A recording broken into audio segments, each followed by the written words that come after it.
des constructions qui désormais vont aller en hauteur. Et donc il y a un projet pour que 2026 soit le début effectif de l'implémentation de ce type de centres d'éducation tout au long de l'année et partout sur le territoire national. Vous savez bien que nous sommes dans une mutation pour amoindrir un peu l'effet de l'enseignement général et mettre l'accent sur l'enseignement technique et professionnel. Cette mutation est en cours. Beaucoup de lycées techniques et professionnels verront le jour, mais également très bien équipés pour pouvoir répondre aux besoins de développement de notre patrie. Du côté de nos étudiants, beaucoup de centres universitaires verront le jour donc, au cours de l'année 2026, mais déjà en 2027, nous avons commencé la construction d'un certain nombre d'amphithéâtres et de bâtiments pédagogiques. Certains sont en phase de finition et d'autres finiront en 2026. Nous poursuivrons cette dynamique pour permettre à tous les centres universitaires, à toutes les universités, de pouvoir étudier de façon digne et aussi la modernisation en ce qui concerne l'Internet et l'éducation virtuelle va se poursuivre parce que nous venons d'acquérir donc un certain nombre de serveurs au profit uniquement des universités pour que les étudiants puissent avoir des bibliothèques en ligne et cette dynamique va se poursuivre. Les laboratoires vont continuer à monter en puissance et nous allons ainsi donner un espace à nos étudiants de faire des cours théoriques, mais également de faire la pratique et de s'exprimer pour que petit à petit, leur éducation passe d'une éducation théorique à une éducation pratique pour la production au profit de nos populations. Dans le domaine des infrastructures, beaucoup d'efforts ont été consentis. Au cours de l'année 2025, comme vous le savez, 4 régions ont bénéficié de leur brigade de construction des routes. D'autres équipements spécifiques de terrassement et également de bitumage sont arrivés. Et au cours de l'année 2026, s'il plaît à Dieu, 4 autres régions, en début d'année, seront dotées de brigades de construction des routes. Et ça sera le début effectif de construction d'un certain nombre de routes nationales et départementales, en plus des autoroutes qui sont programmées. Nous voulons aller à un rythme soutenu, ce qui nécessite que nous équipons toutes les régions avant de pouvoir nous projeter de façon efficace, comme cela a été le cas avec le lancement des travaux de l'autoroute. Nous avons opté de changer le modèle d'urbanisme. L'État va prendre en compte la construction de nos villes. Aujourd'hui, la construction de nos villes est un impératif parce que ce que nous vivons, le problème sanitaire est dû au fait qu'il n'y a pas d'assainissement dans nos villes.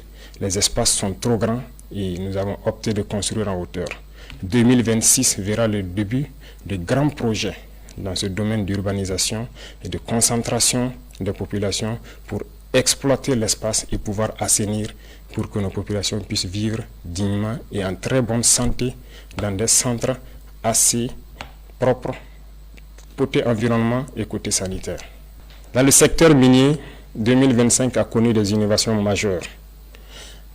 Il s'est agi pour nous de faire en sorte de nous approprier de nos ressources minières, ce qui a conduit l'État à d'abord s'approprier d'un certain nombre de mines en rachetant avec certains partenaires, mais également en se mettant à l'exploitation des mines tant industrielles que semi-mécanisées, à travers la création donc de la SOPAMIB. Également, les sorties d'or incontrôlées ont connu donc une baisse significative à travers la création de la SONASPE qui a permis d'avoir un contrôle tant sur l'orpaillage traditionnel que sur l'exploitation industrielle donc, de nos ressources minières. Le secteur de l'énergie va connaître également une mutation en 2026 à travers la création d'une initiative. Une initiative qui va être axée sur l'eau et l'énergie pour permettre à nos populations de bénéficier d'eau potable partout où elles sont et également de bénéficier de l'électricité pour pouvoir vaquer à leurs occupations. Dans ce sens, nous avons entamé en 2025 un certain nombre de projets pour accroître l'offre d'énergie et aussi être indépendant pour diminuer les importations d'énergie au Burkina Faso. Chers frères et sœurs, chers parents, 2025 a été une année riche en termes d'agriculture et d'élevage. Nous avons assigné donc des objectifs au ministère de l'Agriculture et par la grâce de Dieu, la pluviométrie fut bonne et nous avons dépassé les objectifs pour plusieurs spéculations et d'autres bien atteints. L'autosuffisance alimentaire qui est un combat de tous les jours que nous menons, nous pouvons dire aujourd'hui que nous avons atteint l'autosuffisance alimentaire au cours de l'année 2025. Nous allons poursuivre les efforts dans le secteur de l'agriculture, notamment en rachetant des machines tant pour les labours que pour les récoltes, en faisant des labours gratuits, fortement subventionnés au profit de nos populations, en subventionnant les intrants et également en leur fournissant des semences de qualité produites par nos chercheurs. Beaucoup de terres sont en train d'être récupérées par nos forces combattantes. Nous allons rapidement nous mettre à la tâche dès le début d'année dans l'aménagement de ces terres pour permettre à ces populations qui se réinstallent de pouvoir exploiter de façon sereine leurs terres et accroître nos productions. Dans le même sens, nous encourageons tous ceux qui sont dans la transformation, à petite échelle comme à grande échelle, de poursuivre les efforts et tous ceux qui comptent venir dans ce secteur de rapidement s'y ruer parce que la production va continuer à s'accroître. Nous avons aussi créé l'ONBA pour que les retenues d'eau puissent être